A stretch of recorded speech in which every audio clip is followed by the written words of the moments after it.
High বন্ধুরা, চলে এলাম আপনাদের মাঝে কিছু সহজ রেসিপি নিয়ে।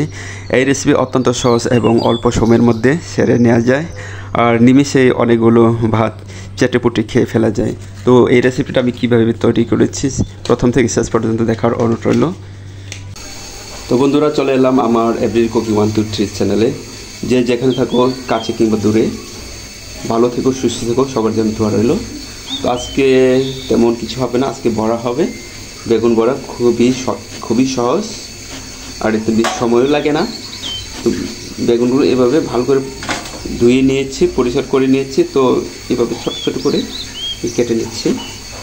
দেখো, একদমই সহজ, একদম অল্প সময়ে এগুলো করা যায়। এই পিছনের অংশটা ফেলে দেব, কারণ এটা নরম হতে বেশ সময় লাগে। তো বন্ধুরা, বেগুনগুলো বড়া করার জন্য সামান্য পরিমাণ লবণ নিয়ে নিলাম। এরপর সামান্য পরিমাণ হলুদ যোগ করে নেব। এরপর চিলি ফ্লেক্স অ্যাড করে নেব। ভালো করে মেখে নিতে হবে যেন সবগুলো মশলা বেগুনের সাথে লেগে থাকে। অল্প সময়ের মধ্যে কিন্তু এগুলো করে নেওয়া যায়, সময় বেশি লাগবে না।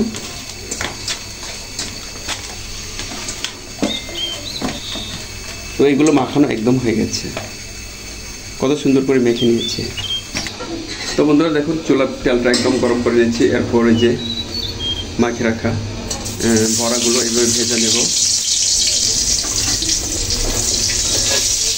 তো এইভাবে ঝটপট করে বড়াগুলো ভেজে নেওয়া যায়, একদম ঝামেলাবিহীন। এভাবে একবার বানিয়ে খেয়ে দেখবেন, খুব ভালো লাগবে, নিরাশ হবেন না। খেতে কিন্তু অনেক মজা। তো বড়াগুলো ভেজে নিচ্ছে।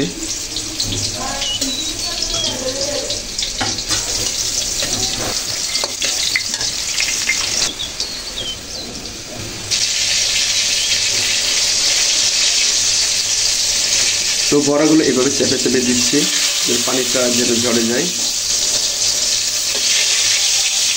এই তেলটা বের হয়ে আসবে, তো এইভাবে চেপে চেপে দিচ্ছি।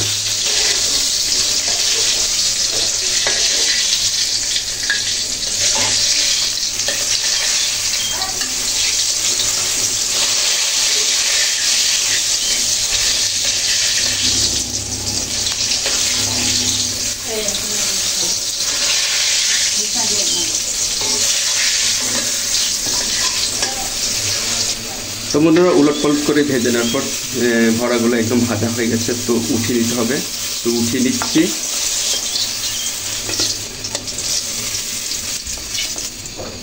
দেখো বন্ধুরা, কত সুন্দর করে বেগুনটাকে বড়া বানিয়ে নিলাম।